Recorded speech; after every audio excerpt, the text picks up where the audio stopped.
അവിടെ മുഴുവൻ കളികളും ചിരികളുമായിരുന്നു. കലപില ചിലച്ചുകൊണ്ട് ഓടി നടക്കുകയാണ് പെൺകുട്ടികൾ. എങ്ങും മുല്ലപ്പൂവിൻ്റെയും പിച്ചിപ്പൂവിൻ്റെയും സുഗന്ധം, സന്തോഷവും ആഹ്ലാദവും മാത്രം നിറഞ്ഞ അന്തരീക്ഷം. അതൊരു കല്യാണ വീടായിരുന്നു. വീടിനു മുന്നിൽ വലിയൊരു പന്തലിട്ടിട്ടുണ്ട്. അതിലൊരു കൊച്ചു കല്യാണ മണ്ഡപവും സുന്ദര പ്രേമനന്ദനം മുല്ലപ്പന്തലിട്ടൊരു മണ്ഡപം. ഇന്ദുവിൻ്റെയും ജയന്റെയും വിവാഹമാണിന്ന്. അവർ അവസാന വർഷ ബിരുദ വിദ്യാർത്ഥികളാണ്. കണ്ണനും കാത്തുവും ഒക്കെ പഠിക്കുന്ന അതേ കോളേജിൽ. അവർ വർഷങ്ങളായി പ്രണയത്തിലായിരുന്നു. രണ്ടു വീട്ടുകാരും എതിർത്തിട്ടും അവസാനമിതാ അവർ ഒന്നിക്കാൻ പോവുകയാണ്. ജയനും ഇന്ദുവും വിദ്യാർത്ഥി രാഷ്ട്രീയത്തിൽ സജീവമാണ്. അതുകൊണ്ട് പാർട്ടി നേതാക്കൾ രണ്ടു വീട്ടുകാരുമായും സംസാരിച്ച് അനുനയിപ്പിച്ചാണ് ഈ വിവാഹത്തിന് സമ്മതിപ്പിച്ചത്. ജയനും ഇന്ദുവും കോളേജിൽ അറിയപ്പെടുന്ന രണ്ട് വിദ്യാർത്ഥി നേതാക്കളായതുകൊണ്ട് തന്നെ എല്ലാ വിദ്യാർത്ഥികളെയും വിവാഹത്തിന് ക്ഷണിച്ചിട്ടുണ്ട്. ആളുകൾ വന്നു തുടങ്ങിയിട്ടേയുള്ളൂ. കോളേജിലെ കുട്ടികളൊന്നും എത്തിത്തുടങ്ങിയിട്ടില്ല. 11 മണിക്കാണ് മുഹൂർത്തം. കസേരകളിൽ പകുതിയും നിറഞ്ഞിട്ടില്ല. കണ്ണനും കാത്തുവും നേരത്തെ എത്തി. കുറച്ചുനേരം സ്വസ്ഥവും സ്വതന്ത്രവുമായിരുന്ന് സംസാരിക്കാനാണ് അവർ നേരത്തെ വന്നത്. തമ്മിൽ മിണ്ടിയും പറഞ്ഞുമിരിക്കാൻ അവർക്ക് വലിയ ആഗ്രഹമാണ്. പക്ഷേ സമൂഹത്തിനെ പേടിച്ച് അങ്ങനെയുള്ള ആഗ്രഹങ്ങളൊക്കെ അടക്കി ഒതുക്കി വയ്ക്കുകയാണ്. പ്രണയിക്കുന്നത് ബുദ്ധിമുട്ടുള്ള കാര്യമാണ്. രഹസ്യമായി പ്രണയിക്കുന്നത് അതിനേക്കാൾ എത്രയോ ബുദ്ധിമുട്ടുള്ള സംഗതിയാണ്. ജോസ് പ്രകാശിന്റെ കൊള്ളസങ്കേതത്തിൽ നുഴഞ്ഞു കയറുന്ന പോലീസുകാരായ നസീറും അടൂർ ഭാസിയും തമ്മിൽ കൊള്ളക്കാർ കാണാതെ ജാഗ്രതയോടെ സംസാരിക്കുന്നത് പോലെയാണ് കണ്ണനും കാത്തുവും ആരും കാണാതെ ഒന്ന് സംസാരിക്കുന്നത്. ആരെങ്കിലും കണ്ടാൽ സംഗതി മാധവൻകുട്ടി അറിയും. കാത്തുവിന്റെ പഠിത്തവും നിലയ്ക്കും. വിവാഹം നടക്കുന്ന ഈ സ്ഥലം ചെമ്പകത്തോപ്പിൽ നിന്നും ഒരുപാട് അകലെയുള്ള ഒരു കുഗ്രാമമാണ്. അതുകൊണ്ട് നാട്ടുകാരോ പരിചയക്കാരോ ഇവിടെ കാണില്ല എന്ന ഉറപ്പ് അവർക്കുണ്ട്. അതാണ് അവരുടെ ധൈര്യം. പുറകിലുള്ള 2 കസേരകളിൽ അടുത്തടുത്താണ് കണ്ണനും കാത്തുവും ഇരുന്നിരുന്നത്. സാരിയൊക്കെ ഉടുത്ത് മുടിയിൽ മുല്ലപ്പൂവൊക്കെ ചൂടി കണ്ണിൽ കരിമഷി എഴുതി അതിമനോഹരിയായിട്ടാണ് കാത്തു എത്തിയിരിക്കുന്നത്. കണ്ണൻ മിഴിവെട്ടാതെ അവളെ തന്നെ നോക്കിയിരുന്നു. എന്താ ഇങ്ങനെ നോക്കുന്നത്? അവൾക്ക് നാണം വന്നു. കല്യാണ പെണ്ണിനെ പോലിരിക്കുന്നു. കണ്ണൻ ചിരിച്ചു. എങ്കിലങ്ങ് കെട്ടിക്കോ. കെട്ടും, ഒരു ദിവസം ഇതുപോലൊരു പന്തലിൽ വച്ച് നാട്ടുകാരും ബന്ധുക്കളും നോക്കി നിൽക്കെ. ലജ്ജയാൽ താണ നിന്റെ മുഖവും താലിക്കായി കുനിഞ്ഞ നിന്റെ ശിരസും എന്റെ മനസ്സിൽ ചിത്രങ്ങളായി തെളിയുകയാണ് കാത്തു. ഞാനും ആ ഒരു ദിവസത്തിന് വേണ്ടിയാണ് പ്രതീക്ഷയോടെ കാത്തിരിക്കുന്നത്. നിന്റെ സ്വന്തമായി തീരാൻ പ്രാർത്ഥനകളോടെ ഞാൻ ജീവിച്ചു തീർത്ത ദിവസങ്ങൾക്ക് അർത്ഥമുണ്ടാകുന്ന ആ മുഹൂർത്തം എന്നും എന്റെ സ്വപ്നങ്ങളിലേക്ക് വരാറുണ്ട്. മഞ്ചാടിത്തോടിന്റെ കരയിൽ നമുക്കൊരു 10 സെന്റ് വസ്തു വാങ്ങണം. അവിടെ ഒരു കൊച്ചു വീട്. കണ്ണൻ ഭാവി കാലത്തിലേക്ക് പോയി. അവിടെ നമ്മളും നമ്മുടെ 10-12 മക്കളും. 12ഓ? കാത്തു അന്താളിച്ചു. ഓടിക്കളിക്കാൻ വീട് നിറയെ കുഞ്ഞുങ്ങൾ വേണ്ടേ? ഇല്ലെങ്കിൽ വീട് ഉറങ്ങിപ്പോകില്ലേ? വീട് അല്പം ഉറങ്ങിക്കോട്ടെ, അതിനും ഉറങ്ങണ്ടേ? കുട്ടികൾ 2 മതി. കാത്തു തീരുമാനം എടുത്തു കഴിഞ്ഞു. ഇനി അപ്പീലില്ല. കാത്തു തുടർന്ന് പറഞ്ഞു, വിവാഹത്തിന് കോളേജിലുള്ള നമ്മുടെ സുഹൃത്തുക്കളെ എല്ലാവരെയും വിളിക്കണം. അവിടെ വെച്ച് നമ്മൾ അവരോട് പറയണം വർഷങ്ങളായി നമ്മൾ പ്രണയത്തിലായിരുന്നു എന്ന്. അപ്പോൾ അവരുടെ മുഖത്ത് വരുന്ന ഭാവം, അന്താളിപ്പോ അവിശ്വസനീയതയോ ഓർക്കുമ്പോൾ രസം തോന്നുന്നു. തങ്ങളാരും അറിയാതെ നിങ്ങളെങ്ങനെ പ്രണയം രഹസ്യമാക്കി വെച്ചു എന്നവർ ചോദിക്കും. ഇത്ര അടുത്ത കൂട്ടുകാരായിട്ടും തങ്ങളോട് ഇക്കാര്യം പറയാത്തതിൽ രാഖിയും കവിതയും മുഖം വീർപ്പിക്കും. അതൊക്കെ ഓർത്തപ്പോൾ കാത്തുവിന്റെ മുഖത്ത് നുണക്കുഴികൾ വിടർത്തി ഒരു ചിരി വിടർന്നു. PG കഴിഞ്ഞിട്ട് ഉടനെ തന്നെ നമുക്കൊരു ജോലിക്ക് ശ്രമിക്കണം, കണ്ണൻ പറഞ്ഞു. നമുക്ക് 2 പേർക്കും ജോലിയായാൽ ഉടൻ നീ എൻ്റെ അച്ഛനെ കണ്ട് കല്യാണക്കാര്യം പറയണം. ജോലിയുള്ളത് കൊണ്ട് അച്ഛന് വലിയ എതിർപ്പൊന്നും കാണില്ല. അപ്പോൾ കണ്ണൻ പറഞ്ഞു, അഥവാ എതിർത്താൽ നീ എൻ്റെ കൂടെ ഇറങ്ങി വരണം. പരമാവധി വീട്ടുകാരുടെ സമ്മതത്തോടെ എല്ലാവരുടെയും ആശീർവാദത്തോടെ തന്നെ നമ്മുടെ വിവാഹം നടക്കണം. ഒളിച്ചോട്ടത്തിനും ഇറങ്ങിപ്പോക്കിനും കാത്തുവിനത്ര താല്പര്യമുണ്ടായിരുന്നില്ല. ജയൻ ചേട്ടന്റെയും ഇന്ദു ചേച്ചിയുടെയും കാര്യം നോക്കൂ. 2 വീട്ടുകാരും എതിർത്തു.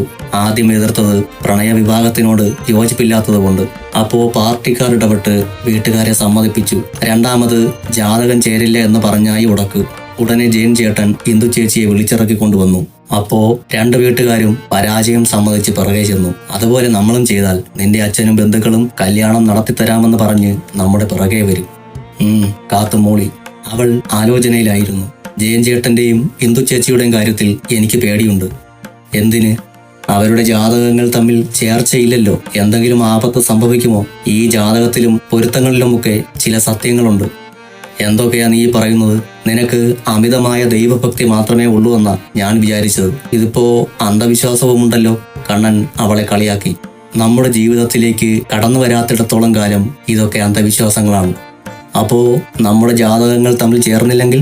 കണ്ണൻ ആശങ്കയോടെ അവളെ നോക്കി. ചെമ്പകത്തോപ്പിലെ ദേവി നമ്മോടൊപ്പമുണ്ട്. വർഷങ്ങളായുള്ള എന്റെ പ്രാർത്ഥന ദേവി കൈക്കൊള്ളാതിരിക്കില്ല. നമ്മുടെ ജാതകങ്ങൾക്ക് ഒരു പ്രശ്നവും ഉണ്ടാകില്ല. അഥവാ ചേർന്നില്ലെങ്കിൽ? അവൻ വീണ്ടും ചോദിച്ചു. എങ്കിൽ അതിനുള്ള പ്രതിവിധികളും കാണും. അതിനെക്കുറിച്ച് അപ്പോൾ ആലോചിക്കാം. ഇപ്പോ നമുക്ക് ആ വിഷയം വിടാം. കാത്തു അസ്വസ്ഥയായി. എങ്കിൽ വാ, നമുക്കൊരു ചായ കുടിക്കാം, ഒരു ഉന്മേഷം കിട്ടും. അവൻ ക്ഷണിച്ചു. എവിടുന്ന്? ദാ അപ്പുറത്ത് ചെറിയൊരു ചായക്കടയുണ്ട്. വന്നപ്പോൾ നീ കണ്ടില്ലേ? ഇല്ല, പക്ഷെ ഞാനില്ല. അവിടെ നിറച്ചും ആൾക്കാരായിരിക്കും. എനിക്ക് വയ്യ അവരുടെ തുറച്ചു നോട്ടം സഹിക്കാൻ. എന്റെ പെണ്ണ് ഒരു ദേവലോക സുന്ദരിയല്ലേ, ആരായാലും നോക്കിപ്പോകും. അങ്ങനെ ഇപ്പോ എല്ലാവരും നോക്കണ്ട. അവൾ ദേഷ്യം അഭിനയിച്ചു. ഞാൻ മാത്രം നോക്കിയാൽ മതിയെന്നാണോ? അവൾ ചിരിച്ചു. കണ്ണൻ വീണ്ടും ചോദിച്ചു. നോക്കിയിരുന്നാൽ മാത്രം മതിയോ? പിന്നെ അറിഞ്ഞുകൂടെ? കൊച്ചുകുട്ടിയാണോ? കണ്ണൻ പറ. നിന്റെ ചൂട് പറ്റി ഇങ്ങനെ. അവൻ അവളോട് ചേർന്നു നിന്നു. ആൾക്കാർ കാണും. അവൾ അവനെ തള്ളി മാറ്റി. ഇവിടെ നമ്മളെ ആരും ശ്രദ്ധിക്കുന്നില്ല. അവൻ വീണ്ടും അവളുടെ ചുമലിൽ കൈയിട്ടു. ശ്രദ്ധിച്ചില്ലെങ്കിലും വേണ്ട, കല്യാണം കഴിഞ്ഞോട്ടെ, എല്ലാം നിനക്ക് ചോദിക്കാതെ തന്നെ എടുക്കാം. അവൾ ഒരു കള്ളച്ചിരിയോടെ പറഞ്ഞു. ഈ കല്യാണമോ? കണ്ണൻ ചോദിച്ചു. ഈ കല്യാണമല്ല, നമ്മുടെ കല്യാണം. ഓ ഈശ്വര, ആഗ്രഹങ്ങളെ പിടിച്ചു നിർത്തി ഞാനൊരു ദിവസം പൊട്ടിത്തെറിച്ച് ചാവും. അവൻ പരിതപിച്ചു. എങ്കിൽ അത് വിധിയാണെന്ന് കരുതി ഞാൻ സമാധാനിച്ചോളാം. കാത്തു ചിരിച്ചു. നിനക്കെന്നോട് ഒരു സ്നേഹവുമില്ല അല്ലേ? ഇക്കാര്യത്തിലില്ല, കാത്തു പറഞ്ഞു. ഞാൻ നിർഭാഗ്യവാനായ കാമുകനാണ്. അവൻ വിഷാദം പൂണ്ടു. ചായ കുടിക്കാമെന്നല്ലേ പറഞ്ഞത്? വാ പോകാം, ഒരു ഉന്മേഷം കിട്ടും. അവൾ പറഞ്ഞു. വരാം, പക്ഷേ കാശ് ഞാൻ കൊടുക്കും. അവൻ വാശി പിടിച്ചു.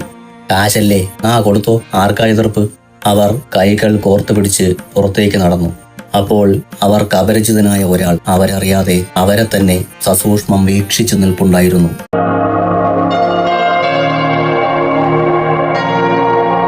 പണിയില്ലാത്തതുകൊണ്ട് കിട്ടുനായരുടെ ചായക്കടയിൽ ഇരിക്കുകയായിരുന്നു ശശിയും ഗോപിയും. കിട്ടുനായർ കൊണ്ടുവച്ച ചായ ഒരു കവിൾ കുടിച്ചിട്ട് ശശിമേശ്വരി ഉച്ചത്തിൽ പറഞ്ഞു. എടോ ഡാഷ് നായരെ, ഇത് ചായയാണോ അതോ കാടിവെള്ളമോ?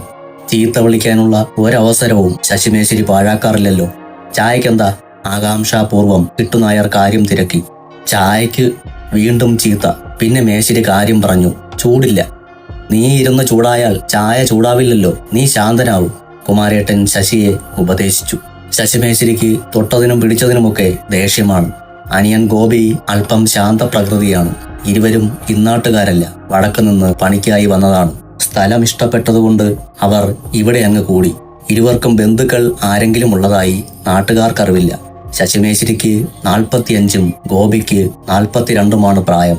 നാട്ടുകാരുടെ അറിവിൽ രണ്ടുപേരും അവിവാഹിതരാണ്. അതുകൊണ്ടാകാം രണ്ടുപേർക്കും കാളക്കൂറ്റന്റെ കരുത്തും മൂച്ചുമാണ്. നാട്ടിലെ ചട്ടമ്പിമാരൊക്കെ ഇവരെ കണ്ടാൽ വഴിമാറിപ്പൊയ്ക്കളയും. ദേഷ്യക്കാരനാണെങ്കിലും ആരെയെങ്കിലും ഉപദ്രവിക്കാനോ മെക്കിട്ട് കയറാനോ ശശിമേശ്വരി പോകാറില്ല. പെട്ടെന്ന് ദേഷ്യം വരും, പെട്ടെന്ന് തണുക്കുകയും ചെയ്യും. ആരെങ്കിലും ഒരു സഹായം ചോദിച്ചാൽ കൊടുക്കാൻ അയാൾ മടിക്കാറുമില്ല. അതുകൊണ്ട് നാട്ടുകാർക്ക് അയാളെ വലിയ കാര്യവുമാണ്. വേറൊരു ചായ കൊണ്ടുവച്ചിട്ട് കിട്ടുനായർ പറഞ്ഞു. ഇന്നാ ചൂടുള്ള ചായ കുടി. ഒരു ചായയുടെ കാശേ ഞാൻ തരൂ. നീ തന്നില്ലെങ്കിലും പ്രശ്നമില്ല, കിട്ടുനായർ പറഞ്ഞു. അദ്ദേഹം തുടർന്നു. പക്ഷെ നീ ഒരു കാര്യം ഓർക്കണം. 60 വയസ്സുള്ള ഒരു കിളവനെയാണ് നീ ചീത്ത വിളിച്ചത്. നീ നരകത്തിൽ പോകും. നരകമാണ് എനിക്കിഷ്ടം. അവിടെയാകുമ്പോ നിങ്ങളെയൊക്കെ കാണാമല്ലോ. ശശി അത് പറഞ്ഞപ്പോൾ എല്ലാവരും ചിരിച്ചു. ശരിയാ, സ്വർഗത്തിൽ മുഴുവൻ മഹാന്മാരായിരിക്കും. അവിടെയെങ്ങാനും എത്തിയാൽ പെട്ടതു തന്നെ. എങ്ങോട്ട് തിരിഞ്ഞാലും ഉപദേശമായിരിക്കും.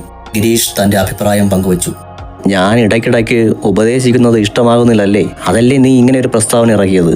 കുമാരേട്ടൻ ഗിരീഷിനെ നോക്കി. അയ്യോ, കുമാരേട്ടന്റെ ഉപദേശം എനിക്ക് ഉപകാരപ്രദമാണ്. ഗിരീഷ് ഒരു വളിച്ച ചിരി പാസാക്കി. ഈ സമയം അങ്ങോട്ടേക്ക് നാട്ടിലെ പ്രധാന കള്ളനായ കള്ളൻ ഭാർഗവൻ എത്തിച്ചേർന്നു. കൊമ്പൻ മീശയും ചുവന്ന കണ്ണുകളും ചുണ്ടിൽ പുകയുന്ന ബീഡിയും. കള്ളനെന്ന പേരുമൊക്കെ ഉണ്ടെങ്കിലും ആളത്ര ഭീകരനൊന്നുമല്ല. തേങ്ങയും കുരുമുളകും വാഴക്കുലയും അടക്കയുമൊക്കെയാണ് സാധാരണ മോഷ്ടിക്കാറ്. സ്വർണവും പണവുമൊന്നും എടുക്കാറില്ല. ചിലപ്പോൾ വീടിന് പുറകിലിരിക്കുന്ന പാത്രവും തൊട്ടിയുമൊക്കെ കക്കാറുണ്ട്.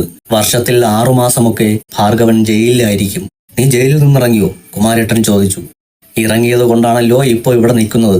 ഭാർഗവൻ പൊട്ടിച്ചിരിച്ചു. എന്നിട്ട് ശശിയോട് പറഞ്ഞു. മേശ്ശേരി, ഒരു കത്തുണ്ട്. അയാൾ ഒരു കവർ ശശിമേശ്ശേരിയുടെ നേരെ നീട്ടി.